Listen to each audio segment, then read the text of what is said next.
That's a really good football team. This is a really hard place. This is a really hard place to win. And look at what we did, man. Look at what we did. Look at what we did as a defense, offensive line. Shout out. That's the way to win. What a game and what a coaching performance for Frank Reich, who not only came up with a successful game plan, but according to the analytics, he made 2 of the best play calls of the week, too, when he decided to go for it on 4th down twice. That's something he does with a relative amount of frequency, Sean, to quote Kirk Cousins. Do you like that? I do. He did it 14 times last year. He's 7 for 7 this year. And I think it sends a great message to your players that you trust them. With the game on the line, we're going for the win. We're on the road right now playing the Kansas City Chiefs. Absolutely, we're going for it. And I've got a great offensive line. So let's go back to these plays here, Lindsay. Here's what's impressive. This is Jacoby Brissett right now. I think they had a play going to the left right here, but they've got an unblocked defender. I think Jacoby changed the play. So he trusts that he's going to get him lined up. And then this is 4th and 1.5. Doesn't look good right here, D-Hall. All right, right now, it looks like Marlon Mack is going to get stopped. I mean, he's almost 5 yards from the first down to gain. But he grabs a hold of Braden Smith, and he says, give it to him, big fella. Get those legs churning. Frank Wright, great call, but when your players bail you out, it's even better. Now, this is the second one. This is the quarterback sneak. Why wouldn't you run right behind your center, Ryan Kelly, and Quentin Nelson? I think the players understood the magnitude of those calls, and they were not going to be denied in that case and have a chance to beat the Kansas City Chiefs in their own house. According to Edge Sports, the Colts' chances of winning this game went up by at least 8% each time he went for it on 4th down against the Chiefs, who, as you know, hadn't lost prior to Sunday's game and who said some interesting things after the game about why they lost.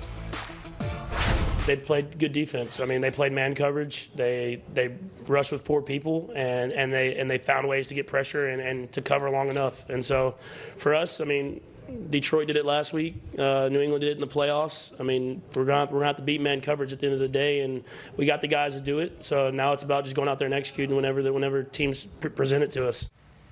DeAngelo Hall, what's he talking about?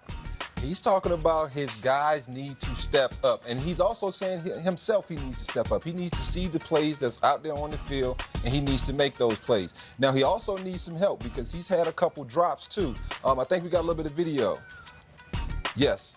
All right, so so right here you got Pringle. He's a young receiver, but he's a speedster. He can make plays. This is a play right here that if that's Tyreek Hill, that's a catch. So to me, those are the things. Those are the little things right here. Right here, you got Robinson, another one of those young speedster receivers who probably shouldn't be in that position because that's a guy like Tyreek Hill or that's a guy like Sammy Watkins. And so for me, I'm not too worried about some of these receivers not beating man-to-man coverage because I know at some point when Tyreek Hill gets on the field, when Sammy Watkins gets on the field, these are different kind of players. These are game-changing type of players. And so for me, he's absolutely right. His guys need to beat one-on-one coverage. And the reason they've had success in the past is they're the fastest guys on the field. I've said it day in and day out. When you draft guys like Mecole Hardman, when you have speedsters like Sammy Watkins and Tyreek Hill, they're guys that corners normally can't run with, so it makes teams get in zone coverage because we can't keep up with them. Now he has those backups in. Guys are playing man coverage, and they're able to keep up with those receivers. Corners normally can't keep up with them. You could, right? Oh, yeah, absolutely. Obviously. Patrick Mahomes back down to earth a little bit in these last couple of games, which has sort of reopened the MVP conversation. So I should probably point out that his numbers so far are actually better than they were at this point last season. Completion percentage up 2 points. Passing yards per game up 64. He did throw more touchdowns last year, but he also threw more picks. Not that anyone's arguing that he's not amazing. I just want to be clear for MVP purposes. He is on his MVP pace. Is there anyone you can see passing him? I mean, after watching Russell Wilson this past Thursday, I'm just like mesmerized at the way he's making the game look so easy. We know this offensive line is built to run the football. And so a lot of the things they do in the passing game is just rush creating. Not since probably Tom Brady, over the last couple of years have I seen a guy look so comfortable with pressure coming at him or guys just running all over the place. Russ has that uncanny ability to not care if he throws for a first down or runs for a first down. He's just trying to put his team in a better position to win a football game. And that's the kind of selflessness that you need from an MVP type of player. And I think this is the year for Russ. D-Hall, I'll piggyback with you on that. That last throw we showed on Russell Wilson, it was unbelievable. Rolling to his left to be able to put that ball on the money like that. He's done a great job. Another guy that I think has crept into this conversation is Deshaun Watson. When you look at what Deshaun Watson did, 5 touchdowns touchdowns. Not one of these touchdowns was to a guy named DeAndre Hopkins by you. know. It was 2 of them were to Daniel Fells and then 3 of them to Will Fuller.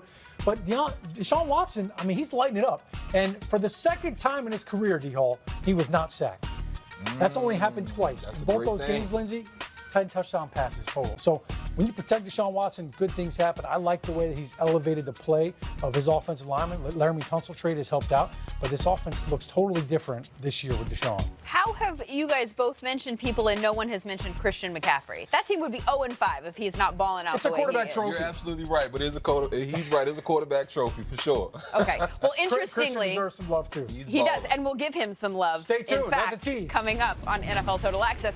Interestingly, both of the guys you just mentioned are nominated this week for the FedEx Aaron Ground Award for Week 5, and Mr. Mahomes is not. Wilson and Watson both up there with Teddy Bridgewater this week, who had a great game against the Bucs. As for the Ground Award, real good week for running backs. Aaron Jones with his 4 touchdowns, Christian McCaffrey with his 9.3 yards per attempt. Josh Jacobs ran for $123 against the Bears. You've got until 3 o'clock Eastern on Thursday to vote at NFL.com, and we'll reveal